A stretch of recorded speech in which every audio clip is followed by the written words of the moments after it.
गूंज। रात के ठीक 1 बजे तेज बारिश और कड़कड़ाती बिजली में अपने घर की बालकनी में खड़ी सुमन खोई खोई कुछ सोच रही थी। अंदर आ जाओ ना। उसके घर के अंदर से आवाज आती है।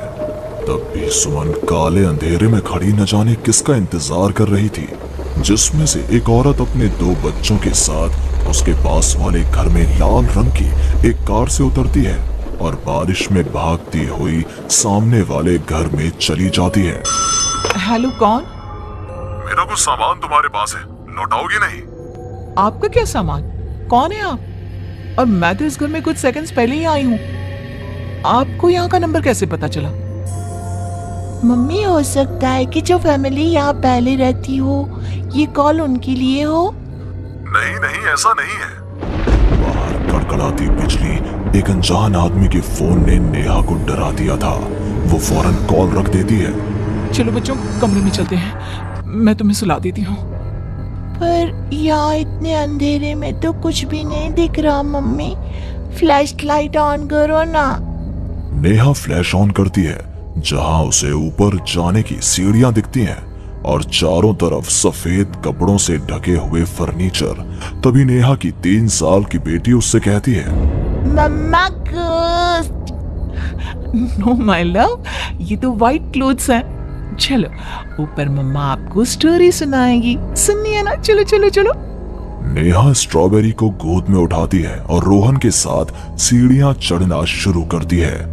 एक एक कदम उसे ऐसा एहसास हो रहा था मानो वो सीढ़ियों पर नहीं दलदल में कदम रख रही हो। ये मेरे पैर सीढ़ियों में धंस क्यों रहे हैं? बहुत देर चलने के बाद सीढ़ियां खत्म होती हैं। ऐसा लग रहा है मानो मैं जन्मों से बस चल ही रही हूँ। जैसे तैसे थकी हारी नेहा ऊपर कमरे में पहुंचती है। जैसे ही फ्लैश बेड पर पड़ता है, वो देखती है कि उसके दोनों बच्चे पहले से ही बिस्तर पर सो रहे हैं।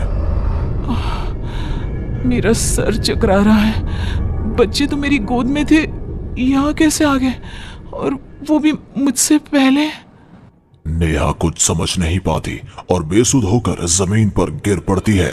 अगली सुबह उसकी आंखें सूरज की किरणें चेहरे पड़ने से खुलती हैं। नेहा बालकनी में जाती है, जहां उसे सुमन अपने बालकनी में खड़ी दिखती है।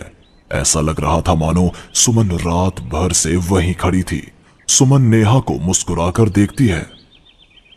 हेलो, मैं यहाँ कल ही शिफ्ट हुई हूँ। मेरे हस्बैंड का यहाँ ट्रांसफर हुआ है। आसपास कहीं घर ही नहीं मिला, तब 40 किलोमीटर दूर यहाँ ये घर मिला। आप यहाँ पर कब से हैं? पता नहीं, सालों हो गए, यहाँ कोई आया ही नहीं। पर अब तुम आई हो तो राहत सी लगी। आओ ना घर पर। हाँ हाँ, क्यों नहीं, मुझे भी कंपनी मिल जाएगी। वैसे कल रात ना यहाँ कुछ अजीब महसूस किया मैंने। मैं आकर बताती हूँ। नेहा सुमन से मिलने उसके घर जाती है और पिछली रात हुए इंसिडेंट के बारे में उसको बताती है। ये तो कुछ भी नहीं है नेहा, ऐसे तो कई इंसिडेंट्स मेरी एक फ्रेंड के साथ भी हुए हैं और रोज होते ही हैं। सुमन अपनी कार में बैठी अपने नए ठिकाने की ओर बढ़ रही थी। जंगल के बीच से गुजरती वो खुद से कहती है, ये सिविल इंजीनियर्स की लाइफ ना बड़ी मुश्किल है।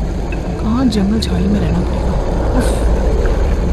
कार एक घर के पास रुकती है। लीजिए मैडम, हम आ गए। आपको कुछ जरूरत हो तो मुझे कॉल कीजिएगा, मैं ये बगल वाले घर में ही हूँ। सुमन घर के अंदर जाती है। डाइनिंग टेबल पर पहले ही खाना रखा हुआ था, पानी का ग्लास भी, टीवी ऑन ही था।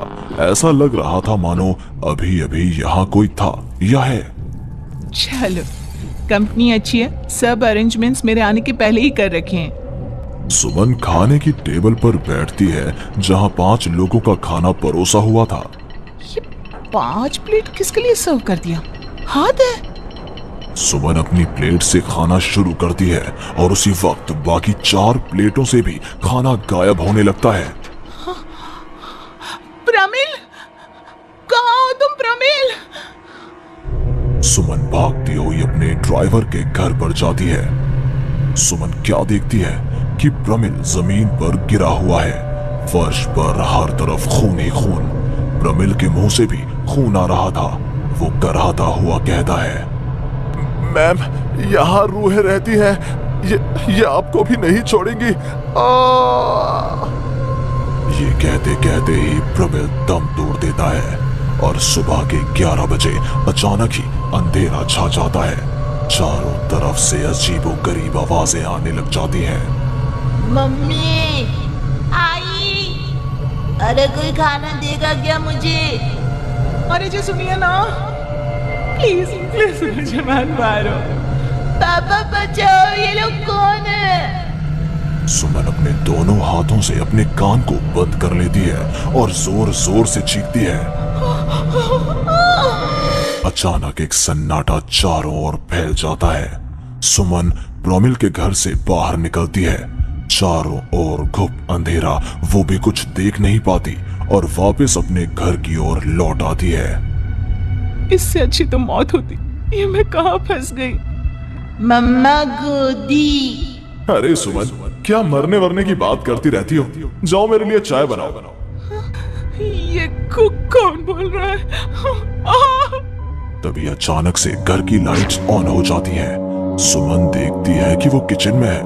उसके ठीक बगल में एक औरत, जिसके बाल उसके चेहरे की ओर थे, गैस के फ्लेम में अपने दोनों हाथों को पका रही थी। तुम कौन हो? कौन हो तुम और यहाँ क्या कर रही हो? इनको बहुत पसंद है मेरे हाथों का खाना, तो मैं भी चखवा दूं क्या? कर्कश आवाज में ये कहती हुई वो औरत झट से सुमन के हाथों को आग में डाल देती है। सुमन चीखती रहती है, पर वो औरत उसके हाथों को नहीं छोड़ती। तुम्हारे पेट में एक बच्चा है ना, सूंघ लिया मैंने। और औरत ये कहती सुमन के पेट पर हाथ फेरने लग जाती है और उसके पेट में हाथ डालकर मांस का टुकड़ा बाहर निकाल कर खा लेती है। मेरा बच्चा। ये तो कुछ भी नहीं, उधर देखो। वो औरत दीवार की तरफ इशारा करती है। दीवार पर खून के ऐसे धब्बे थे मानो नवजात शिशुओं को उसी दीवार पर पटक पटक कर मार दिया गया हो। तभी वहां लगभग 5 साल का एक बच्चा आता है। उसका शरीर पूरा सफेद और आंखें काली थी। माँ, भूख लगी है। वो औरत अपने आग में सेके हुए हाथ को वहीं पास में पड़े चाकू से काटकर बच्चे को खाने को दे देती है। सुमन तो समझो अब मर ही चुकी थी। इतना कुछ देखने के बाद कौन ही जिंदा रह सकता था? अब उसका शरीर भी गवाही दे रहा था। एक कदम भी चलना मुश्किल था। वो दीवार को पकड़ पकड़ कर बाहर हॉल में आती है, जहां डाइनिंग टेबल पर 5 लोगों को बैठा देखती है। बिना सर का एक आदमी टेबल पर अपने बीवी और 3 बच्चों के साथ बैठा था। सभी सुमन की ओर देखते हैं। मम्मी, तुम मेरी मम्मी बनोगी। यहाँ हमारी जैसे बहुत से लोग रहते हैं, बहुत सारे। फिर उस लड़की का क्या हुआ? वो अब जिंदा है? हाँ, उन लोगों को एक जिंदा इंसान भी चाहिए था, जिसे वो रूहें रोज मारे, रोज।